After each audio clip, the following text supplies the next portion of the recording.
Here's what NATO's Secretary General just told European lawmakers that should terrify anyone paying attention.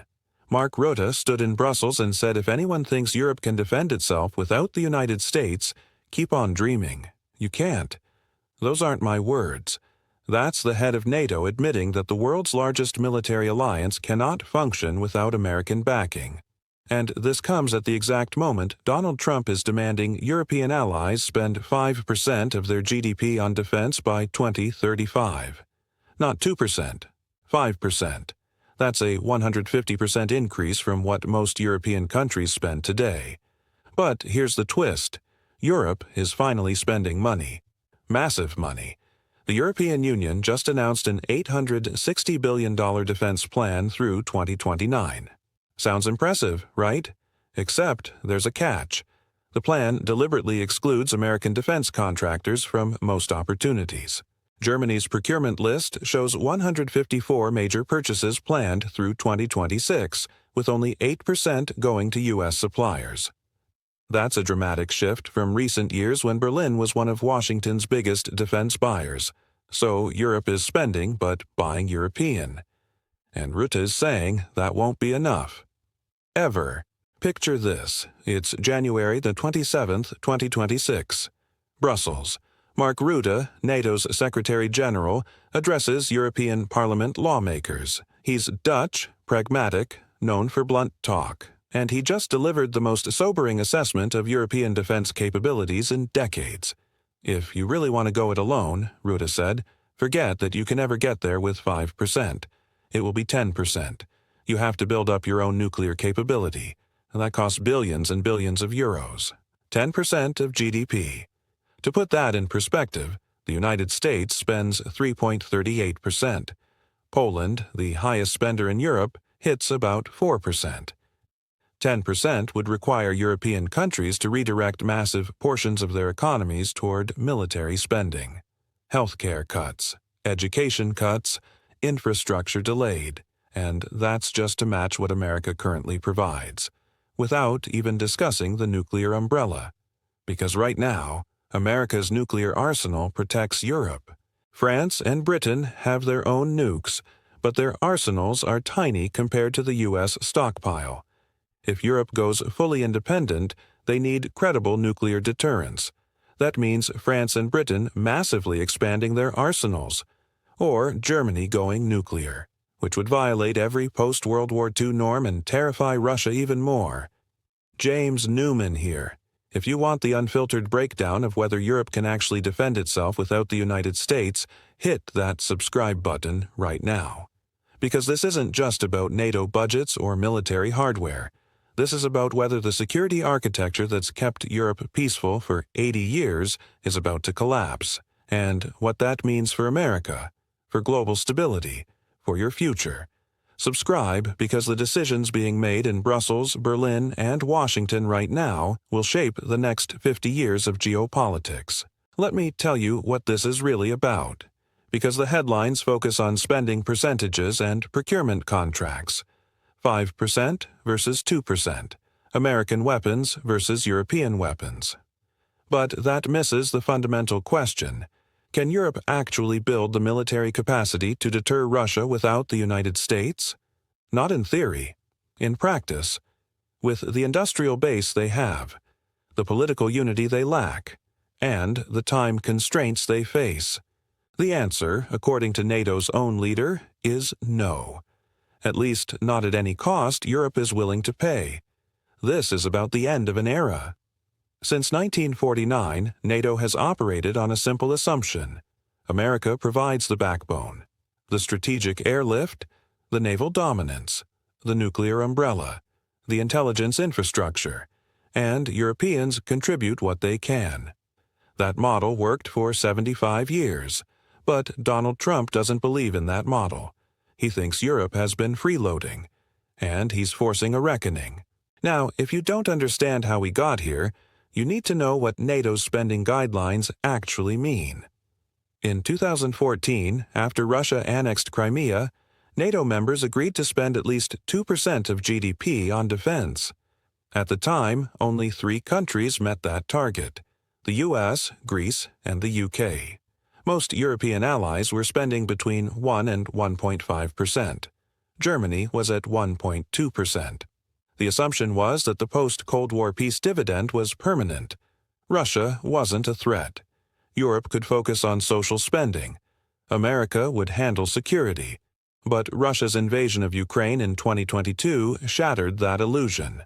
Suddenly, European capitals realized they'd neglected their militaries for decades, so they started increasing budgets. By 2025, all NATO allies are expected to meet or exceed the 2% target. European allies and Canada collectively went from 1.43% of GDP in 2014 to 2.02% in 2024. That's real progress. But it's still nowhere near what's needed for actual self-sufficiency. Then came Trump's second term. In July 2025, at NATO's summit in The Hague, European allies agreed to Trump's demand. 5% of GDP by 2035. That's 3.5% for core defense plus 1.5% for security-related infrastructure. Roads, bridges, ports that can handle military logistics. The agreement was stunning, because it meant European leaders acknowledged the 2% target was never enough. They need far more just to maintain current security levels, and even that assumes continued American participation. Rutte's point in Brussels was that 5% gets you European defense with America still involved. If you want European defense without America, that's 10%, because you'd need to replace everything the U.S. currently provides. And what does America provide? Start with nuclear deterrence. The U.S. has about 3,700 nuclear warheads. France has 290. The U.K. has 225. If Europe goes independent, France and Britain would need to expand dramatically. Estimates suggest building a credible European nuclear deterrent would cost upwards of 500 billion euros. Just the initial build-out. Then there's conventional forces. The U.S. contributes 70% of NATO's defense spending. That funds massive capabilities Europe doesn't have. Strategic airlift. America can move entire divisions across the Atlantic in days. Europe can't do that for forces within Europe. Naval power. The U.S. Navy is larger than the next 13 navies combined. Europe has capable navies, but nothing approaching American scale. Intelligence. The U.S. intelligence apparatus dwarfs anything European. Surveillance satellites, signals intelligence, human intelligence networks, cyber capabilities. Europe benefits from all of it. Replacing that infrastructure would take decades and trillions. So Europe's trying a different approach. Don't replace American capabilities. Build enough European capability to hold the line until America decides to show up. Or, alternatively, build enough to deter Russia independently. That's where the €860 billion Rearm Europe plan comes in. Announced in March 2025 by European Commission President Ursula von der Leyen, the plan aims to leverage €800 billion in defense spending through 2029. €150 billion in EU-backed loans through a new instrument called SAFE, Security Action for Europe, plus measures to encourage national defense spending using the Stability and Growth Pact's National Escape Clause. 16 member states have requested activation. The idea is to allow countries to exceed normal budget deficit limits specifically for defense spending. But here's the controversial part. The plan prioritizes European manufacturers. By 2030, 55% of all weapons purchases must come from European or Ukrainian manufacturers. That's a deliberate choice to freeze out American contractors. Why? Several reasons. First, strategic autonomy. European leaders want an independent defense industrial base. They don't want to be reliant on American supply chains that could be cut off if Trump or a future president decides to withdraw support. Second, economic nationalism. If Europe's spending hundreds of billions on defense, European politicians want that money creating European jobs, not flowing to Lockheed Martin and Raytheon. Third, leverage. By building European alternatives, they gain negotiating power with the U.S. If America threatens to pull back, Europe can say, fine, we'll buy European.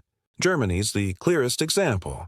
Berlin's new military procurement plan shows 154 major defense purchases through 2026. Only 8% are going to U.S. suppliers. That's a massive drop. Just a few years ago, Germany was buying American F-35 fighters, Apache helicopters, Chinook transport helicopters. Now they're pivoting. More Eurofighter Typhoons built by a European consortium, more Leopard tanks built in Germany. The shift is deliberate and strategic, and it's making American defense contractors nervous, because European defense spending is finally rising, but they're locked out of the market. France went further. They declined to participate in a NATO initiative where allies funnel roughly $1 billion per month to buy American weapons for Ukraine. Paris said no thanks, we'll provide our own weapons. This is about more than just Ukraine aid. It's about the fundamental question of whether European and American defense industries will cooperate or compete. And the problem with competition is inefficiency. Here's a shocking statistic. Europe has 178 different defense systems. The United States has 30. According to the Draghi report, there are 12 European types of battle tanks. The U.S. has one, the Abrams. This fragmentation is wildly expensive. Each system needs its own supply chain, its own training program, its own maintenance infrastructure. The Munich Security Report 2017 noted this fragmentation costs European taxpayers hundreds of billions in lost economies of scale. The U.S. achieves massive cost savings by producing thousands of the same platform. Europe produces dozens of competing platforms, each more expensive per unit. So when European leaders talk about building strategic autonomy, defense analysts cringe, because they're not consolidating. They're adding more fragmentation. Let's talk about what Rutte actually said in more detail, because his speech was a direct rebuke to the fantasy of European independence. We are going to need a lot more than 2%, he told lawmakers. The United States advocates an increased spending target to 5% of GDP. There are ongoing talks suggesting a potential compromise at around 3 to 3.5%. But Rutte made clear that's a compromise with America still in NATO. If you really want to go it alone, forget that you can ever get there with 5%. It will be 10%. You have to build up your own nuclear capability. That costs billions and billions of euros. And he added, without the United States, Europe would lose the ultimate guarantor of our freedom. That's the NATO Secretary General, appointed by European governments, admitting that European freedom depends on American protection. Why is Rutte so pessimistic? Because he's looked at the numbers. The International Institute for Strategic Studies published a report in 2025 titled Defending Europe Without the United States: Costs and Consequences. The conclusion was that directly replacing key parts of the U.S. contribution would amount to approximately $1 trillion. And that's just direct replacement. It doesn't account for the time needed to build that capability, or whether Europe has the political will to sustain that spending. Rutte's view is that Europe and the United States need each other. Europe can't go it alone. America benefits from European partners. The alliance is mutually beneficial. Dissolving it would be catastrophic for both sides. But Trump doesn't see it that way. Trump views alliances as transactional. What does America get in return for defending Europe? In his view, not enough. So he's demanding Europeans pay more, and threatening that if they don't, America might not show up next time. This creates an impossible situation. If Europeans believe Trump might abandon them, they have to prepare for independence, which means building European capabilities, which means buying European weapons, which angers American defense contractors and Trump himself, who wants Europeans buying American. But if Europeans buy American, while Trump threatens abandonment, they're building dependency on an unreliable partner. France has led calls for Europe to build its strategic autonomy. President Macron has been saying this for years. We cannot rely on America. We need European sovereignty. and support for Macron's stance has grown significantly since Trump's return to office. Because Trump's rhetoric about annexing Greenland, imposing tariffs on European allies, and treating NATO as a protection racket has convinced many European leaders that America is no longer a reliable partner. The Greenland situation is particularly telling. Trump threatened Denmark, a NATO ally, over Greenland. He talked about taking it by force if necessary. Then he imposed tariffs. Then he backed off after a framework for a deal was reached, with Rutte's mediation. Few details of the agreement have emerged, but the whole episode sent a clear signal. Trump will bully even close allies to get what he wants. So what happens next? 3 scenarios. Best case, Europe and America reach a new compact.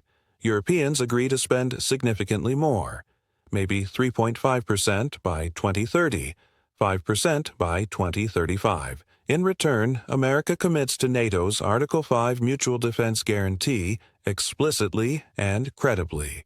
Trump gets what he wants, higher European spending. Europe gets what it needs, American security commitment. The alliance survives. Procurement opens up. American and European defense industries cooperate rather than compete. Economies of scale reduce costs. NATO becomes stronger than before, and this is possible but requires political will on both sides. Middle case? Europe and America muddle through. Europeans slowly increase spending toward 3%. America stays in NATO but with constant griping from Washington. The relationship remains strained. European strategic autonomy efforts continue. More European procurement, less American. The Atlantic Alliance weakens but doesn't break. In a crisis, Article 5 probably holds. But there's doubt, and that doubt undermines deterrence. Russia tests NATO's resolve with hybrid warfare, cyber attacks, disinformation, energy blackmail, probing for weaknesses. NATO responds but slowly, hampered by internal divisions. Europe spends more but inefficiently, with continued fragmentation. The defense industrial base remains split between American and European systems. Costs stay high. Capability gaps persist.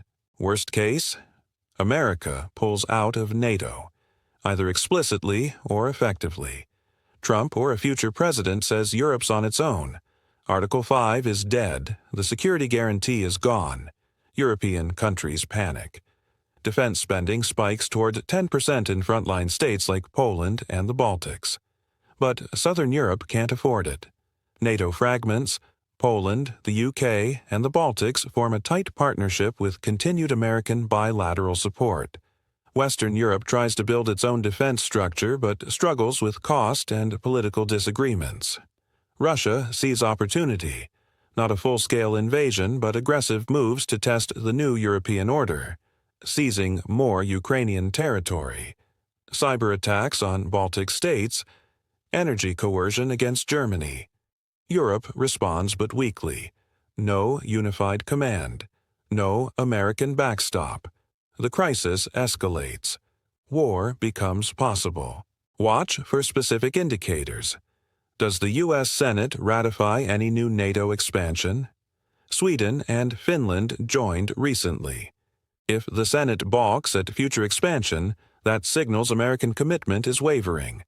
Does Trump visit European capitals or skip Europe entirely? Diplomatic engagement matters. If Trump treats European leaders as adversaries rather than allies, that's a bad sign. Do European defense budgets actually increase? Promises are easy. Execution is hard. If European countries hit 3% by 2027, that shows serious intent.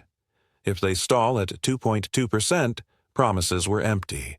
And, most critically, how does NATO respond to the next Russian provocation? If there's swift, unified action, the alliance works. If there's hesitation and finger-pointing, it's broken. This affects more than just Europe and America. The entire global security architecture depends on NATO. American alliances in Asia, Japan, South Korea, Australia. Watch what happens in Europe closely. If America abandons NATO, why would they trust American security guarantees? The message to Beijing would be clear. America doesn't honor its commitments. Taiwan is vulnerable. The South China Sea is China's. If American credibility collapses in Europe, it collapses globally. Autocracies learn that democracies can't sustain long-term commitments.